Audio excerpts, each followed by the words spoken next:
Hello world, hello Knicks YouTube, welcome to Knicks Numbers. This is the Week 2 player previews, Knicks versus Cavaliers. In our last video, we looked at how the Knicks matched up head-to-head versus the Cavaliers. Under Coach Tibbs, they have a 7-6 overall record, 3-3 at home, 4-3 on the road versus the Cavs. Last season they were 2-1, and on Monday they're 0-1. But how does Jalen Brunson do against the Cavs? Let's take a look. In 15 career games against the Cavaliers, Jalen has an 80% winning percentage. He's 12-3. He's on par for points when it comes to his 15 games versus the Cavs compared to his overall career average, 15.9 versus 16.9. Not too much difference there. Looking at his three-point attempts and assists, you can see that Jalen is just a little bit below in the 15 games, 3.2 versus 3.8 for his career. I expect that number to go up. I expect him to shoot at least twice as many threes tonight, probably 6 or so. And when it comes to his assists, he's on par at about 5. Looking at his shooting from the field, in 15 games against the Cavs, he's 47.2% versus 48.7 for his career. But his three-point percentage goes up significantly, going from 34.9 for his career to 42%. Now we look at Karl Anthony Towns. For his career, Cat is on par with scoring and rebounds. Got about 23 points against the Cavs and for his overall career, and about 11 total rebounds versus 9. So a little bit down on rebounding. As far as his three-point attempts and assists, he averages 4.3 attempts per game versus 3.7, so that basically is on par. Same thing with his assists. It's about 3 assists per game. His shooting goes up versus the Cavaliers. For his career, he's at 52.7% from the field, up to 60.1% in 11 games versus the Cavs. He's about a 41% three-point shooter for his career. That goes up to 44% against the Cavs. He does have a losing record, though. In 11 games, he's only 5-6. But I have a feeling that's going to change tonight. He'll be 500 before the night is over. Now we look at Josh Hart. Josh Hart has played 13 career games against the Cavaliers and is 7-6 with a 53.8% winning percentage. For his overall career, he's at a 9.8 points per game, down to 7.7 against the Cavs, and his rebounds are on par, 6.6 for his career versus 6.9 against the Cavaliers. His three-point attempts and assists are still on par with his career, roughly 4 three-point attempts a game and 3 assists per game. When it comes to shooting, his shooting does go down. For his career, Hart shoots 45%, and it goes down to 37% against the Cavs. From threes at 34.4, and that goes down to 21.3%. Mikal Bridges also has a losing record against the Cavaliers. He's 5-8 in 13 career games. But if you look at it, his scoring against them goes up. For his career, he's averaging 14.3. That shoots up to 18.2 against the Cavaliers. His shooting goes up slightly as well. From the field, he's at 48% for his career, up to 51% versus the Cavs. And on par from 3, 37% against the Cavs versus 38 for his career. Looking at rebounds, he's slightly better, averaging maybe about 5 rebounds against the Cavs versus 4 for his career. His assists, they round out to be on par, about 3 assists per game.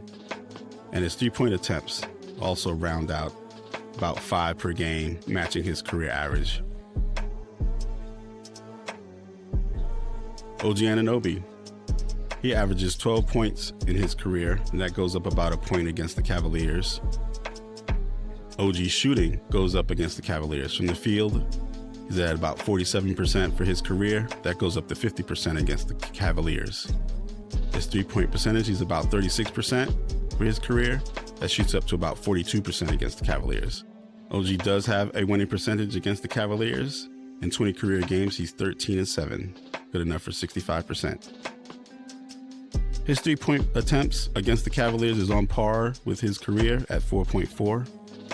Same thing with his rebounds, 4.5 versus 4.3 for his career, and about a steal when you round it out against the Cavaliers and for his career.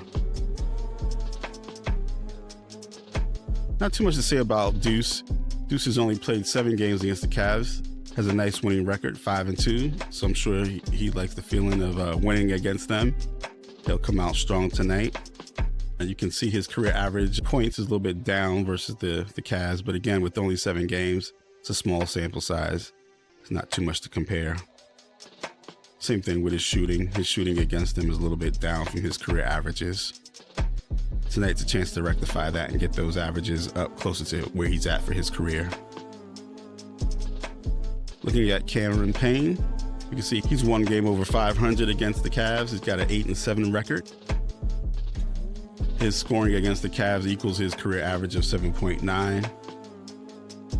His shooting is on par from the field, 42% for his career and against the Cavs. Up slightly at 41% versus 37% from 3 for his career. His rebounds are down. There's 1 less rebound from his career average against the Cavs. Same thing with his assists. He averages 1 less assist, 2 versus 3. And he's on par with his 3-point attempts, about 3 per game. Much like Deuce, there's not too much to say about Sims versus the Cavaliers. He's got a winning record as well, 3-2 in 5 career games. You can see he's averaging 3 defensive rebound totals for his career versus 2 against the Cavs. 2 offensive rebounds for his career versus 1 for the Cavs. And about less than a block per game. So again, not too much to say about Sims. Thing we need from him, as always, is defense. And we need rim protection. And we need rebounds. We don't need points from Sims. We've got enough scorers. We need him on the boards. And that's one of the keys to tonight's victory, making sure that we don't get out-rebounded. Here we can see the comparison that we looked at from the last video of the shooting percentage. The Knicks and Cavs are both shooting pretty well from the field. Let's hope it keeps up for us tonight. And the Cavs are shooting a couple percentage points better than the Knicks from 3. Now here we look at 3-point attempt. So you can see that the Cavs are taking about 7 more shots from 3 than the Knicks. So we need to close that gap on them tonight. Same thing with rebounding. The difference in defensive rebounding is the same difference in total rebounds, which means that we can gain an edge by getting a couple of more offensive rebounds than them, for sure. And they definitely are passing the ball a lot, averaging almost 10 assists more than the Knicks right now. So we've got to close that gap. They average more turnovers than the Knicks, which is good. We like to protect the ball, so we're not going to turn it over too much against them.